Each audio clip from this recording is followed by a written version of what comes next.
everyone, welcome to the Healing Guide TV. I'm Carol Serby.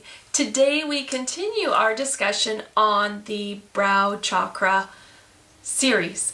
Today we're talking about checking in with your brow chakra. Now, do you even know where your brow chakra is? Okay, so your brow chakra is right between your eyebrows, right here.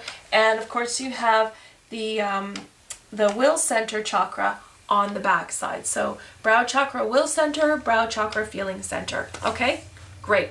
So chakra 6, which is the brow chakra, and chakra 7, which is your crown chakra, work very closely together in tandem. Not only do they work together, but physically they are close. They're close proximity in the body. The crown chakra is just right here, and the brow chakra is right here. So you can see that they're very close. Words that capture the essence of the brow chakra is essence. It's like an inner knowing or an inner remembering. The remembering of something that we have always known. You ever get that when you're in a course or you're talking to somebody and they think that they're teaching you something and you just sit back and you go, I already knew that. But you don't know how you know? Well, chances are it's because of your brow chakra. You've absorbed something. When your brow chakra is open, your senses are amplified. Your inner knowing, your inner senses is amplified. So you're able to morph it from the environment as opposed to actually being told. The brow chakra also reflects our inner truth back to us. How many of us want that to happen? Your inner truth full of your beliefs that aren't your own, full of ideas and thoughts that aren't your own. So it really is an opportunity. I love it when the brow chakra kicks me in the butt. Because what will happen is it will present me with an opportunity where I'll see something happening, and my socio-economic background of the typical middle-class Western woman says, oh, I should respond that way. But my brow chakra says, but Carol, there's more to it. So instead of responding in the way that you were trained, for lack of a better word, instead of responding in the beliefs that aren't necessarily your own, sit back, reflect, and have a look at what your own truth is. Okay? Let's get into some pretty deep ideas there. Our success is already in place. Act as if it is already within ourselves, our blueprint. And this is commonly referred to as intuitiveness. So let's do a quick little thing now, get you checking in with your brow chakra, okay? Use this exercise when you have a knowing, but then your logical mind kicks in and says, oh, Carol, yes, that's ridiculous. How on earth do you know that? Well, okay, so when that happens, just take a minute, do your breath, okay, or a couple of breaths, whatever you're comfortable with. And really reflect inside and say, okay, is my chakra open or closed? And that's the first thing you want to know. Is that logical mind working on a closed chakra point of view or an open chakra point of view? Okay? Is it trying to remove you from social situations? Is it trying to pigeonhole you? Is it trying to push you in a corner?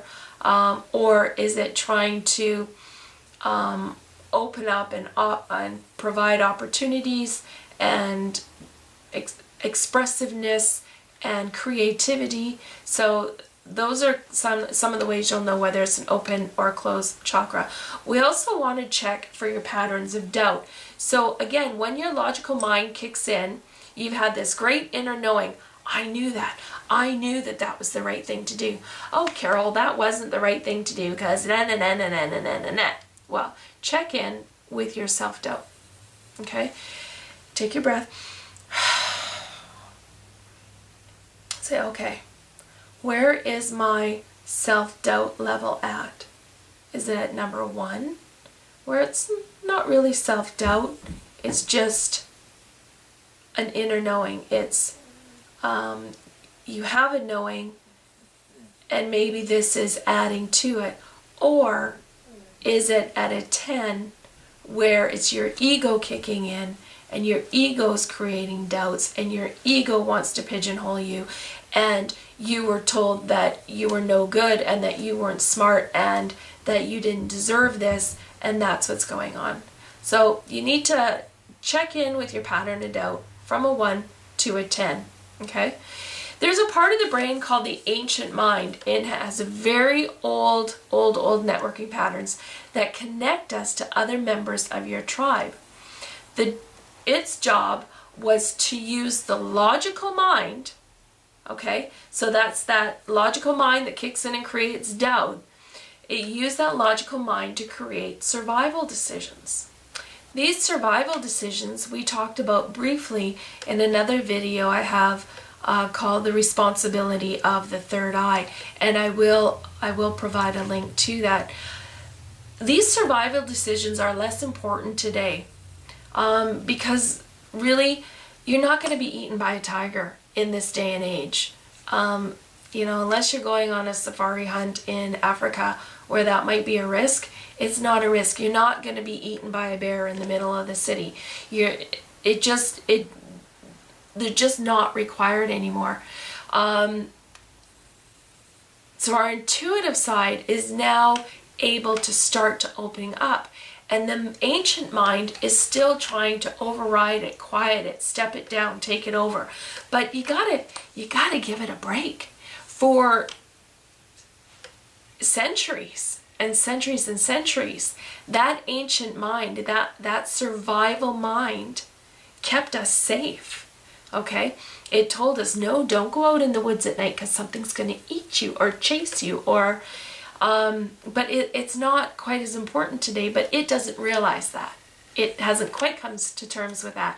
So you will find that as your intuition starts to open up, you will have these pieces of doubt come in, and it's okay. Check in where the doubt's coming from. Is the doubt coming from your logical mind trying to quiet in and step in and take over? Or is the doubt coming from your inner knowing and actually reflecting more on it and saying, okay, well, I know what this is, and I know that this decision isn't a good one for me. So inner knowing can be positive or negative. So, just you got to really be careful and try not to pigeonhole things, okay? When you're coming up to the real survival issues, okay, you need to start working on your neurovascular points and start creating new neurovascular connections, okay? So what I want you to do is there are 2 neurovascular points in the mid-forehead. So basically, if you feel your brow bone, okay, it goes right across, and some people might refer to it as like a Neanderthal feeling bone, okay, the brow bone right here. Just right in the middle, like above your points, the points on your eyebrows, you'll just feel around in there, and you'll feel almost like 2 little grooves, one on each side. Okay, you'll feel almost like a little divot. Mine are right here. So what I want you to do is I want you to take 4 fingers, okay, and try and get one of those fingers on that point, okay, and hold your fingers across your brow like this, okay, across your brow like that, and hold them for a couple of minutes. And breathe. Apply a little bit of pressure, and what happens is this pressure on these points, they draw blood into the brain so that the higher mind can be more present for you. So when you're feeling those survival instincts coming in, that doubt, that scaredness, just take a minute breathe while you're doing it, and push on your neurovascular points. I always find too that it makes me more clear-minded at the end of it. Okay, so try that when you feel that logical mind kicking in, and when you're feeling any kind of self-doubt. Great. Awesome. Thank you so much for joining me here today. I hope that that exercise works really good for you.